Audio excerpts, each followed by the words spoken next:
welcome to part 2 of our discussion with Kriti Sharma about AI.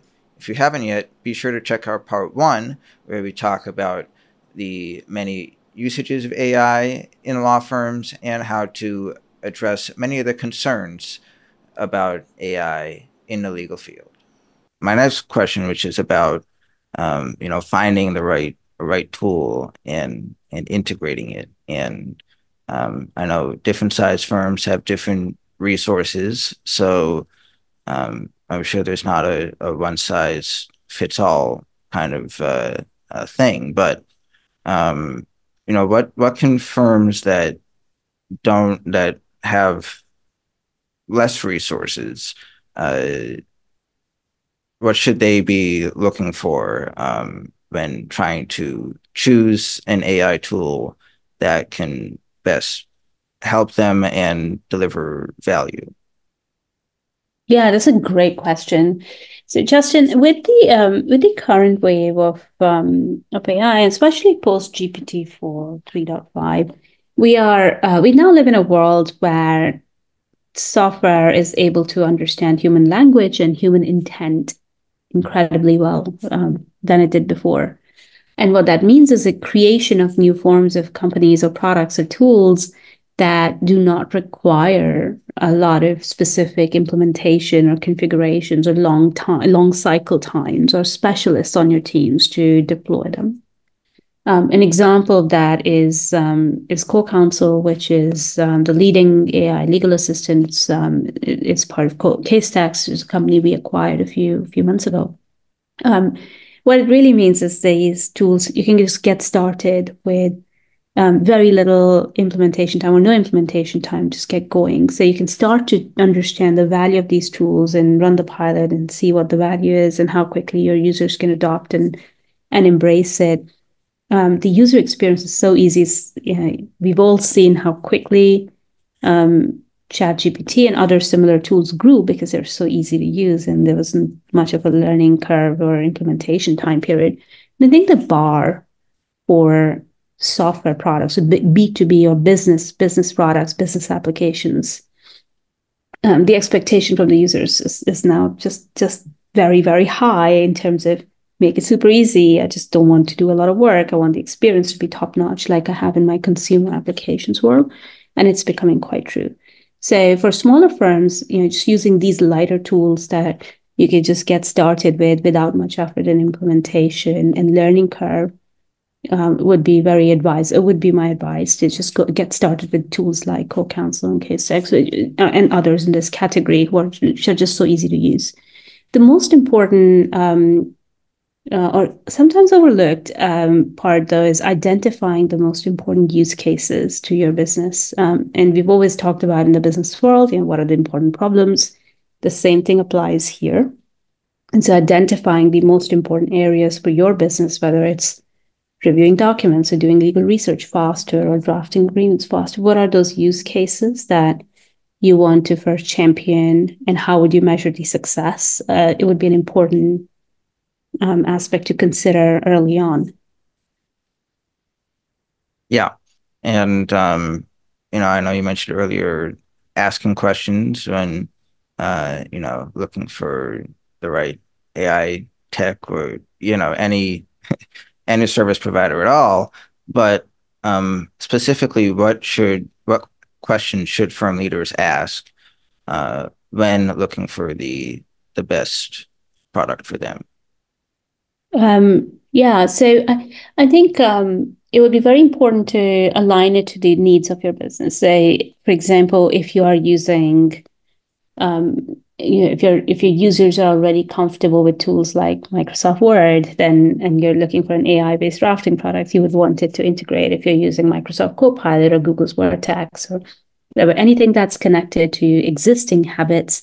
Just asking the question, does it work with the stack I already have? Because it's not about chucking it all away and starting from scratch, right? It really needs to change and work within the um, mental model of the users, asking questions about what data is it trained on, how do the suppliers intend to keep up to speed and up to date with the rapidly changing technology in this space, right? The changes we saw, pace of progress is only going to continue throughout the rest of this year and beyond. So, what are they doing to continuously invest? What's the longer term outlook? What kind of customer success capabilities do they have to work with their business on the change management aspect of it? And frankly, also just asking some harder questions about data biases and algorithmic biases and how recommendations are made by these systems. What's behind that? What's the work they've done? And then their views on how rapidly these suppliers might be willing to work or adapt to the changing regulatory landscape in this space. Are they up to speed? Are they working through it? Are they working on it? All of these are really important questions. And it's not just about who has the best technology, but it's about copyright. It's about IP. It is about security. It's about making sure these tools work within your existing environment and they follow your policies and frameworks. Yeah, so let's talk about regulation. And I know when we talked earlier, this was something that you're passionate about, and I'm sure you're not alone. Um, so what regulations do you see coming soon? It seems like it's not enough, not quickly enough, but where do you see regulation heading? What do people need to be mindful of coming down the road? Yeah. I passionately feel that regulation and legislation, when implemented in the right way, is going to be a real driver of adoption and healthy adoption, safe adoption of AI. I also belong to the camp where I think it can really drive innovation in a more meaningful way if we are rational about how we apply and implement it. I am disappointed in how long it's taking to get clarity on regulation or at least some sort of an alignment on like-minded democratic nations, for example, on AI frameworks and policies. So as I come from a place of great hope, but um, impatience. I would say of all the pieces of work that are out there, the EU AI Act is really leading the way at the moment. And the approach that they've taken is very well thought through for the most part. Just a short update on it for those of you who don't spend as many hours reading to legislative proposals as I do and commenting on these drafts is a very well thought through risk-based approach to AI regulation. And I find that framework helpful because it's very similar to how we all think about business life as well. So we think about what are the highest value use cases and then medium value and then low value. And then similarly, we think about what are the highest risk use cases and lower risk and medium risk and low risk. And this regulatory framework is quite similar to that approach. So I think many businesses will find it an easier capability to adopt. So just the way you talked about for your own business, think about highest value, lower risk use cases and chart your own roadmap for AI implementations. The EU AI Act has a similar framework in place on how we should treat very high risk or unacceptable risk use cases versus the lower risk ones. And that would help us entangle the AI debate, AI safety debate, because the AI tech world, I would say, is quite polarized. There's one camp, which is one extreme is just focused on the AI issues here and now, like algorithmic biases, transparency, that sort of work. There's the other extreme, which is really focused on AI safety, impact on the future, and is going to destroy the world. Yeah, some very extreme scenarios, and these things get quite bundled together often, and it becomes just too big a debate to have. And so creating these sort of risk-based frameworks with very high risk versus medium to low really helps us get more clarity, which is what we need to apply AI. Because if you're working on reviewing lots of lease agreements to get a deal done faster, that's a very different risk approach to using AI in nuclear scenarios or some more harmful, more more challenging or geopolitical situations. So it's a very different level of risk, and using these frameworks helps us break down the noise. Right. And obviously there is a lot of noise about it. But certainly, getting legislation completed and passed is, an incredible challenge, just about everywhere nowadays. So, I know people are working on it, but I know it'll take some time, but certainly needs to happen. Um, so before we go, there's two more things I wanted to talk about that were in the future professionals report, that I know are also key to the AI discussion. And the first thing is kind of the longer term impacts of AI and how professionals are seeing, um, are kind of predicting that that's going to evolve and impact their firms. So, um, what kind of are those impacts, and where do you see that headed?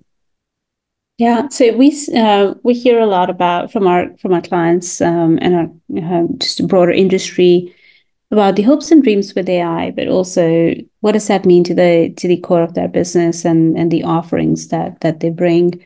I really believe we're now in a phase where the tech is here, but it's really about how we change everything else around it. When it's change management, it's designing for humans, it's creating new value exchange for businesses, new forms of, whether it's AFA, alternative fee arrangements, billable hours model, tweaking and changing the pyramid structure of firms, becoming more linear, and so on.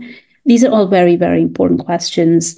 The big hope that I think we need to spend more time on as society and as an industry, really starting to rethink is how we give value back to society as a whole using this technology and the gains that it brings us. So the productivity and efficiency gains are super clear. But once we get those, what do we do with it? We can start to create larger scale, affordable access to justice. We can bring the barrier down to entering the profession. We can improve the quality of life of people who work in the profession. So there are some real meaty challenges and opportunities for us to really think through in the coming years. And it's not just about, do we have the smartest model that helps us build the best draft of an agreement in the shortest amount of time possible, but it is, what do we do with human capacity? How do we train people in this field? Can it be a great leveler of who gets to participate in this field and grow their careers?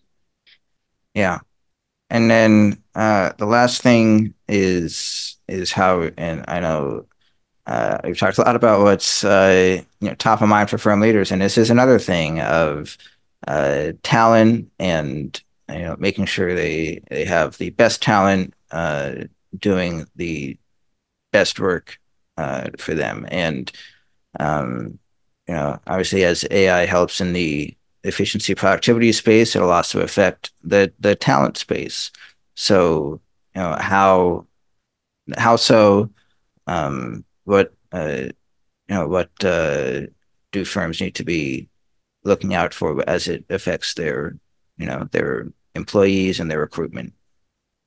I think a big part, in addition to using AI to improve the quality of life of colleagues in the firm, just also so important to always have the learning mindset in place in the times that we are in, given the times that we are in today. Just to give you an example of my own team, last 18 months has been a very, very wild ride in terms of constant change, constantly learning, constantly adapting and pivoting to new technologies, becoming a better version of ourselves every day. And we work in tech, which changes so much. So we have to constantly learn.